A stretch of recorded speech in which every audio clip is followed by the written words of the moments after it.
Big Podcast. Something I do on the side, and this is it's just kind of a fluke, really. Several years ago, I was doing a neighborhood project. I was trying to get more trees in the neighborhood, like street trees, people to plant trees, try to get our oxygen levels up so we can breathe better. And anyway, I got in on some neighborhood organizations, and eventually some guy's like, hey, do you want to run this, which is a Facebook group and moderating a next door group. All right. So fast forward to today, several years later, and I have become very aware of how whenever there's a neighborhood issue, you've got people, they act as one thing, like residents or concerned citizens or whatever, but there's more to the story. They're a real estate agent or a developer, or they've got a business in the neighborhood. My point is, when you're taking advice from someone, having a conversation with someone, whether it's about a neighborhood issue or something like podcasting, there are a lot of people with a dog in the fight that are not letting you know they've got a dog in the fight. We're going to talk a little bit more about that because there is some bad advice when it comes to podcasting. Always check the sources. Who's it coming from? Again, we'll be diving into it in this episode. It's Build a Big Podcast, a marketing podcast for podcasters. My name is David Hooper. BigPodcast.com is the website. My job is to help you do three things. One, grow your audience, get more people to your podcast, make money with your podcast. Also, make a podcast that matters. Man, we're not here for a long time. We're here for a good time, a productive time. Let's do something that's meaningful. As a podcaster, you've got an opportunity to do that.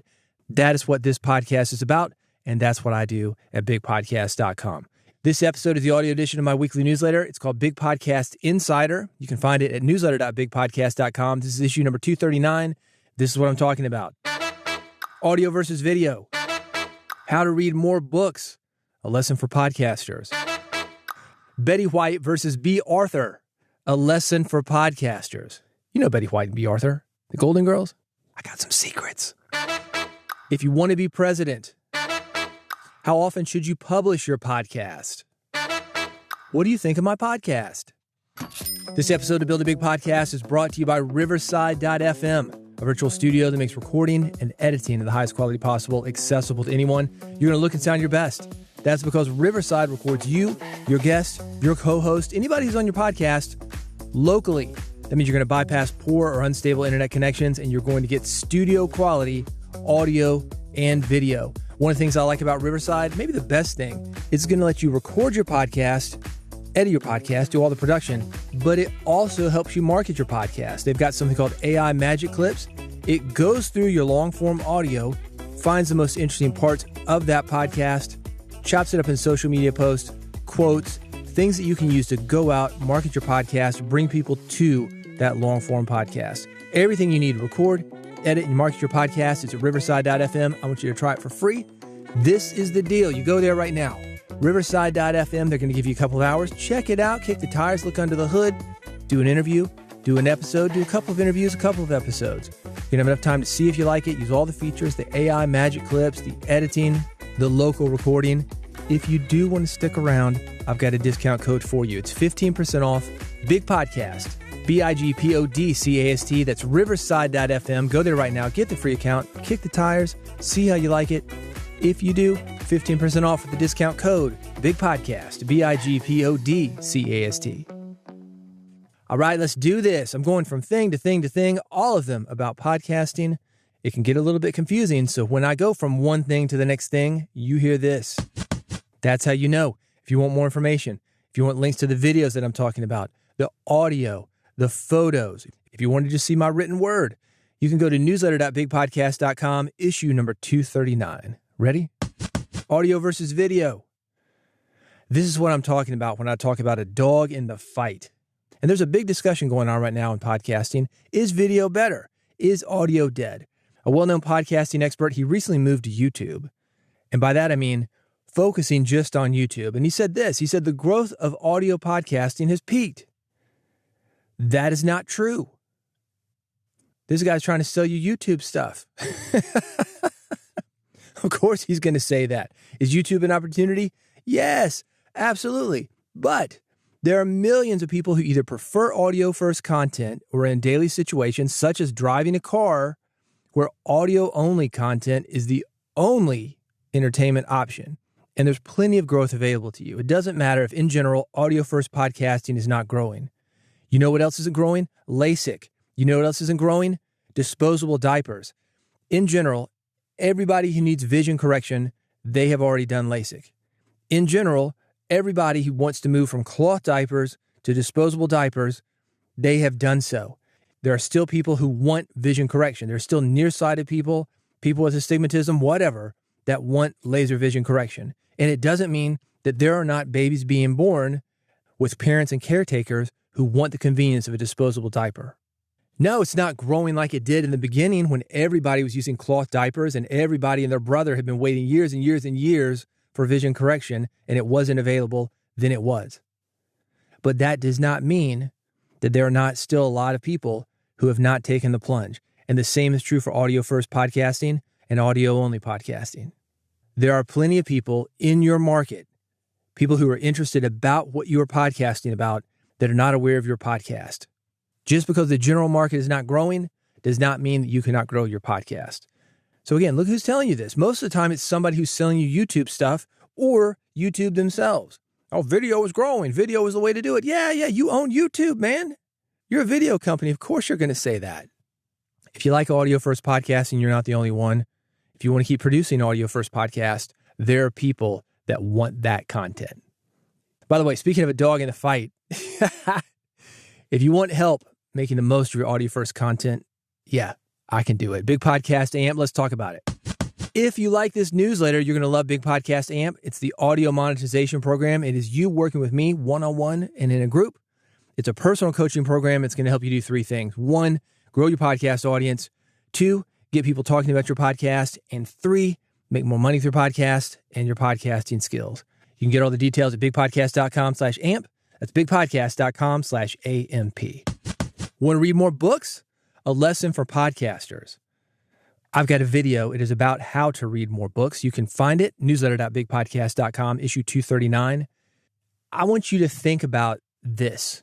If you want somebody to do something, show them exactly what you want them to do. And that's what this guy did. Wanted you to read more books? It's for a bookstore, publishing company, whatever. This is how to read more books. Get somebody who reads 1 book a year to read 2 books a year. You have just doubled the amount of books that you can sell. You could do this for podcasting. You want somebody to listen to more podcasts? You want somebody to listen to your podcast? Show them how to listen to your podcast. People don't know. People know how to use a radio. You press the power button. You turn up the volume. There's a tuner. It goes back and forth or around and around and around. Very easy. Podcasting may be easy for you, but not for most people. They don't know how to. But it's easy if you know how to do it. And it can be easy for these people if you show them how to do it. By the way, this concept, showing people exactly what you want them to do. You want more subscribers for your podcast? Show them how to subscribe to your podcast. Make a video. Lay it out point by point. 1, go here. 2, click here. 3, do this. 4, do that. You want more reviews for your podcast? Same thing. Here's how to leave a review. Go here. Click here. Fill in this. Fill in that. A simple screen capture video could easily get you more views, get you more subscribers, get more people to podcasting in general. This is something that, no joke, you could do within the next 10 minutes. You want more thoughts on it? You want to see this How to Read More Books video? I've got them. Newsletter.bigpodcast.com, issue 239. Betty White versus Bea Arthur. A lesson for podcasters. Golden Girls. Remember that? Thank you for being a friend. Da-na-na-na. 3 friends and a mother living in a condominium in Miami. We're talking 30, 40 years ago. It's been a minute. Side note on the Golden Girls. We talk about making pitches easy. The Golden Girls pitch, Miami Nice. Miami Vice, a huge show at the time. What if we took that setting, Miami, old folks' capital of the world, it was at the time, and made it Miami Nice. That's the Golden Girls. That was the pitch. But the truth is, that was just the show. What was really happening behind the scenes, not so nice. the producers confirmed that Betty White and Bea Arthur, two actors on the show, they hated each other. They had an ongoing feud. Some of the things that were said, I'm not going to say them on this podcast because I've got class. You can read the full story, newsletter.bigpodcast.com, issue 239. Here's why I bring this up. Working with somebody that you can't stand, especially on something as intimate as a podcast, that can be tough. But it's not impossible. If you're in a situation where you're working with somebody you can't stand and it's money or it's audience or prestige, I don't know. Not everybody's going to leave a situation like that, but you're in one for whatever reason. Let me give you some thoughts on that. The key to success is to focus on the project's goals rather than your personal differences. If you can set clear boundaries, communicate openly about roles and expectations, and keep conversations professional, you can make this happen. I see it all the time in the music industry. There are a lot of bands that on stage, everything looks great. They got banter, the back and forth, probably rehearsed. Off stage, separate buses. They don't talk to each other. Everything is communicated via attorneys. It's not easy to keep really what more or less is a marriage, sometimes with multiple people. Then it gets really difficult to keep those things together. But if you're both passionate about your show's success, if you've got that shared desire to want to do the show, you can often override your mutual annoyance. And these differences, not only can you override them, they can also be creative fuel. Sometimes a little friction, that's going to lead to better debates, sharper content, more authentic moments that listeners love. Not something like, oh, yeah, that's a great idea. Do you have any ideas? Here's an idea. Oh, man, that's a great idea, too. We're just full of great ideas. I mean, sometimes people want a little tension. Tension, when you release it, that's what makes a funny joke. That's what makes a moment that people can feel. I'm not saying that you want to fake that. I'm not saying you even want to be in that situation. But if you are in that situation, you can work with it. By the way, if you are in that situation, I would love to hear your story. Or if you've got any thoughts about this, I'd love to hear your thoughts on that. I've got the link to how to get in touch with me. I've got this link to the full story, all those comments between these two, what Betty White and Bea Arthur were saying about each other. I've got them linked, newsletter.bigpodcast.com. This is issue number 239. If you want to be president, Governor Gavin Newsom, governor of California, he's got a podcast. And I don't know if it's the podcast itself that's going to help his political career or the publicity from the podcast that's going to help his political career. But my guess is that what he is doing, including this podcast, mean we are going to hear a lot from him in the upcoming presidential election.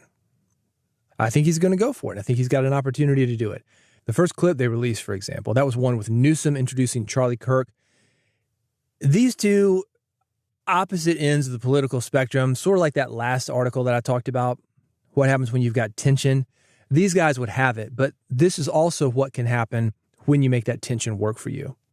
Gavin Newsom's got a 13-year-old kid, and he told him, he said, my 13-year-old son wanted to stay out of school so he could meet you.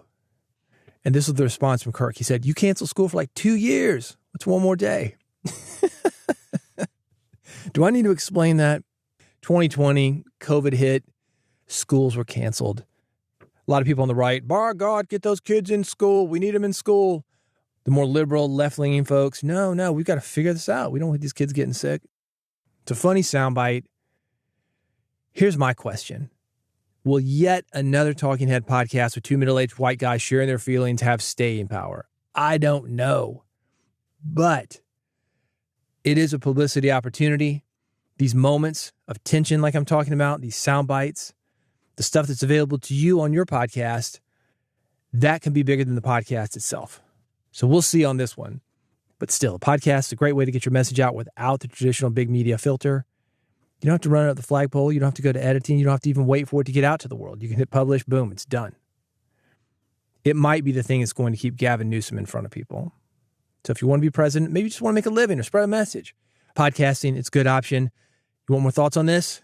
You want to hear that clip? Newsletter.bigpodcast.com. This is issue number 239. How often should you publish your podcast? These are questions that creative people think about. Actor, how many movies should you star in next year? Musician, how many records should you release? Songwriter, how many songs should you write? Maybe you, If you got a blog, how many times a week should you post your blog? Or how many times a week should you publish your podcast? I ask myself this because I write books. When should I release my next book? Here's what Seth Godin says. He says, a lot of stuff marketers make is unanticipated, impersonal, irrelevant junk that consumers merely tolerate. And I agree with that. That is certainly the way that it was when we had broadcast radio. But really, anything on a major media system, major labels, we listen to what they put out.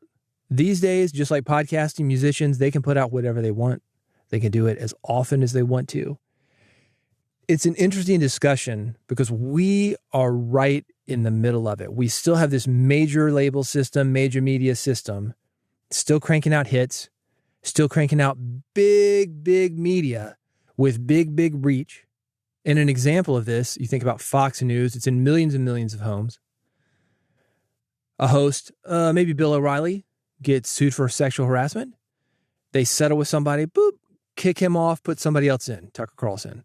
Tucker Carlson has issues. He has a problem. Boop, kick him out, put somebody else in. It doesn't matter who the host is. What matters is the slot. What matters is it's in living rooms, millions and millions of living rooms. That doesn't matter. It's a little bit different for us, but we still have that system that we've got to go against. And that is an issue. This is what I said about radio a minute ago. They just want to turn it on and have it work. They don't know how to get podcasts. But once they do, and again, taking it back to something I said earlier, maybe make them a video, show them how to get a podcast, then it's on. And that's your opportunity. So how often should you publish? I don't know. But you do want it to be good, and you do want it to be something that people will not just tolerate because they've got to work too hard to just tolerate what you do. This is not Fox. This is not a major television network in millions of houses. This is not big radio with a huge antenna. This is not network television. This is not a major label record that they're putting everywhere, all over the radio, all over magazines, however they're marketing music these days. It is not that. We do something different. People have to come to us. How often should you publish? That's up to you. I've got thoughts on it. Newsletter.bigpodcast.com. This is issue number 239. What do you think of my podcast? How many times have you asked somebody that? Hey, yeah, I just want to see what you think. Who are these people you're asking? Are they even experts? Oh man, just want to see what you think. It's common for podcasters to ask for an opinion. But what most people are looking for, and be honest with yourself, it's not an opinion. It's some version of, oh, your podcast is great. Oh, no, I wouldn't change a thing. Oh, I'm just going to subscribe right now. In fact, not only am I going to subscribe, I'm going to tell all my friends to subscribe. That's really what we want. We don't want somebody to give us critique. We want somebody to give us validation. And it's normal to want validation. It's normal to crave reassurance that your hard work is hitting the mark. Think of the vulnerability of putting out a podcast for a minute. It's tough, man. I'm sitting here in my 5x8 closet, 40 square feet where I am safe. I can say anything into this microphone. It goes into the system to never be heard unless I publish it. And at that moment, boom, vulnerability strikes. When you do publish it, sometimes you don't hear anything. Crickets, man. You start to wonder, do people just not like it? What's going on? And you attach that to, oh, if people didn't like the podcast, they don't like me. So we look for validation. And I got it. I get it. I'm saying you should own that. It's not unique to podcasting, by the way. It's human nature to seek approval, especially when you've invested time and passion into something. You know this because we put a lot more time into our podcast than people realize. Right now, 27:15. That's the time of the raw audio that I'm recording. Give me a time check, Big Podcast Supercomputer. This is the Big Podcast Supercomputer with a courtesy time check. The current time is 19 minutes and 3 seconds. Approximately 11 minutes and 45 seconds of the raw audio has been removed. There you go. A lot gets cut out. Chopping it out, it doesn't just happen. Planning it doesn't just happen. Writing episode notes, it doesn't just happen. All this stuff takes time. So we're putting a lot of time, a lot of energy, a lot of effort, a lot of emotion, blood, sweat, and tears into our podcast, and we want something in return. That is normal. Own it. It's okay to ask people what they think, but when you do, don't just chase the applause. When that happens, you're going to miss out on the honest insights that can actually make your podcast better. The real growth, and I'm talking about you as a person, but I'm also talking about the growth of your podcast. That comes from listening to what's said when you ask for an opinion, not just taking the parts that you want to hear. I'm going to finish up with this. I know a couple, male and female. They go to the heart doctor, and there's some kind of heart test. I don't know. It says babies start at 0, and then as you get older, things get clogged up, and your heart gets stressed out, and the number increases. And if you were maybe to get 100, let's say, that's considered a lower number from somebody who's 50 or 60 years old. It's a male-female couple. The man gets an 800 something on the test. Boom! We're out ready to blow, baby. He's going to stroke out here any minute. No. There's got to be some kind of mistake. No, that must be my wife's. They must have mixed the results up. No, they didn't mix the results up. No. Just because you go to the doctor, you got appointments. No, they're not mixing results up. There's ways to keep track of that stuff, man. You just didn't want to hear it. And that's what we do as podcasters. No. We make excuses. No, that was mixed up. It's important to look at the reality. But the reality, taking that feedback, that's what's going to make you better. It's really not as bad as you think. More thoughts on this? You want to see the joke I've attached to it? I've got it. Newsletter.bigpodcast.com, issue number 239. Hey, thanks for listening to Build a Big Podcast. I'm here every week. I've got a newsletter. Have I mentioned it? Newsletter.bigpodcast.com. I'm there via email every Friday morning, New York City time. So whether you like the audio or you like the written word, I got you covered, man. Everything at bigpodcast.com. If you want to subscribe to this podcast, make sure you never miss an episode. That is available to you too. Bigpodcast.com. Go there now. I've made it very easy for you to subscribe. Let's take it back to what I was saying. If you want people to subscribe, you got to make it easy on them. And you can find that at bigpodcast.com. I've got a page. Steal it. It's a one-click method, whether you've got an iPhone, an Android, you want an RSS feed that makes it very easy for people to subscribe. Take it, man. I mean, change it up. Put your podcast in there instead of mine. But feel free to take that, use it as your own. You'll find that at bigpodcast.com. And if you want to work with me one-on-one and in my group of other podcasters that are working just as hard as you are, the podcasters who believe in audio-first content are growing their audiences and would love to have you in there working on your audience as well. You can find that at bigpodcast.com/amp. That's bigpodcast.com/AMP. Thank you again for listening to Build a Big Podcast, and I will see you on the next episode. Betty White versus Bea Arthur. Betty White versus Bea Arthur. Arthur. Damn it.